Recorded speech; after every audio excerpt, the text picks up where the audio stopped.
প্রায় আমাদের কাছে কিছু পেশেন্ট আসে যে মুখের ভিতরে পেইনফুল কিছু ঘা নিয়ে। তো আমরা যখন লাইট দিয়ে এই মুখ গহ্বরের দুই সাইডে, মানে এটার ইনার সাইডে যখন দেখি, যেখানে আমাদের মিউকাস মেমব্রেন দিয়ে আবৃত থাকে, সেই জায়গায় দেখতে পারি একটা সাদা বা একটু ক্রিম কালারের একটা স্পট।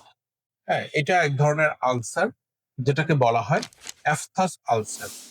হ্যাঁ, অ্যাপথাস আলসারকে অনেক সময় দেখা যায় যে লাইকেন প্ল্যানাস বা ওরাল লাইকেন প্ল্যানাসের সাথে মিস্টেক করা হয়।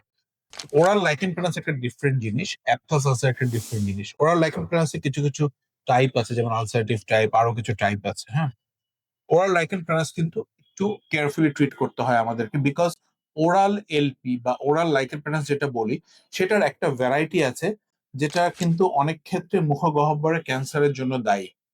তো ওরাল লাইকেন প্ল্যানাসে ইউজুয়ালি পেইন থাকে না, কোনো ব্যথা থাকে না। কিন্তু যেটা বললাম, খুব কমনলি আমরা পাই ওরাল লাইকেন প্লাস, এত কমন না যতটা কমনলি আমরা পাই হচ্ছে অ্যাপথাস আলসার। এই অ্যাপথাস আলসার অনেকে ওরাল লাইকেন প্ল্যানাস বলে মিস ডায়াগনোজ করে। তো অ্যাপথাস আলসারে কিন্তু পেইন থাকে। অ্যাপথাস আলসারটাও মুখগহ্বরের ভিতরে যে কোনো একটা সাইটে হতে পারে, কিংবা অনেক ক্ষেত্রে দুই সাইডেই হতে পারে। তো অ্যাপথাস আলসার সাধারণত আহ ঝাল বা গরম ইত্যাদি খাওয়া খেলে বাড়ে। তো এটা খুব সামান্য কিছু ওষুধের মাধ্যমে কিন্তু অ্যাপথাস আলসারটা ট্রিটমেন্ট করা সম্ভব। তবে একটা সালসার কিন্তু ঘন ঘন হতে পারে, রিকারেন্ট হয় কিংবা রিকারেন্ট হতে পারে। আর একটা সালসারে আসলে ওইরকম কোনো কারণ আমাদের জানা নাই বা মেডিকেল সায়েন্সে নাই, ঠিক যেমনটি ওরাল লাইকেন প্ল্যানাসেও কিন্তু একটা অটো ইমিউন ডিজিজ, এটারও কিন্তু কারণ অজানা।